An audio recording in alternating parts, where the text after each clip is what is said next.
seeing any missed opportunities that that hoteliers or the industry could be, taking advantage of? Yes, I'm so glad you asked me that. Women, minorities, or not minorities anymore, people of color. I mean, what a missed opportunity. That is one of my disappointments. When I was first, often I was I guess it's why I'm being given a Pioneer Award. I was the first woman or only woman on a board, or the only woman in the room.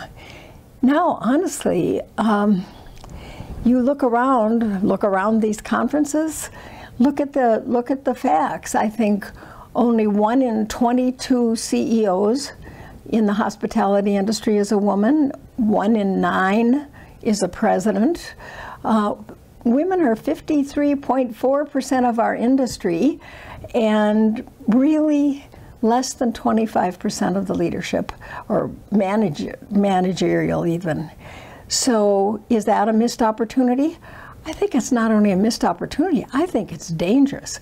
I think that we will not sustain, especially in a full employment economy. We have to draw from the best and the brightest and the people with the service heart, and we have to promote them, nurture them, protect them, and I promise they will be the leaders. They will lead this organization into its next generation in partnership with men. It's impossible for me to believe that you can have 53% of the population and that small number of women rise to the top. Talent, perseverance, intelligence, caring do not reside in only one gender. And I can't believe it's taking us that long to figure it out. Actually, that leads perfectly into my next question. What advice do you have for companies that are considering different candidates for executive and CEO positions? And at the same time, what advice do you have for women who are considering the CEO track? First of all, if any woman has an opportunity, I think we ought to aim to be CEO. It should start the day you're young. You should learn to listen, watch. Don't use any anger or disappointment not to be disruptive in the workplace, but in fact to sort of ask. If you get bad feedback, don't become defensive. Ask why. Let it be clear what your ambitions are. Let it be clear that you want to learn. Take jobs that put you outside of your comfort zone. And yes, you can have a family. The nicest thing is when you're CEO, you can arrange your time. That in itself is worth aspiring to, because yes, you have the ultimate responsibility, but at the same time, in some ways I think I missed fewer of my children's games and performances and school conferences when I was CEO than I did when I was coming up the ranks and someone else called the shots.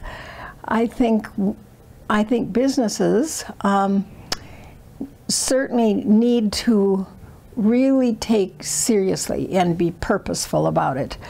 When I was CEO at Carlson, when I came in, we had very few women in leadership roles.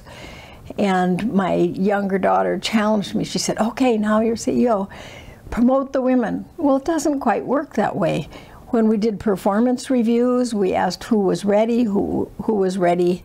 And often women were on the list, but then people would say at the moment of decision, oh, she doesn't have enough financial background, or she's too aggressive, or whatever. So I decided to identify those perceived weaknesses. Most of them weren't congenital. And I decided to, both for men and women, do much better development programs for the men as well as the women. And sure enough, put in the development programs, keep high potential people took advantage, and by the time I left, 49% of our director, senior director, vice presidents and above were women. Wow. I also had the support of my board, because often if you're the CEO, you can work with your nominating committee and you can let it be known that you'd really like to make certain that you have several women on the board, not just one. Being the token woman was really tough.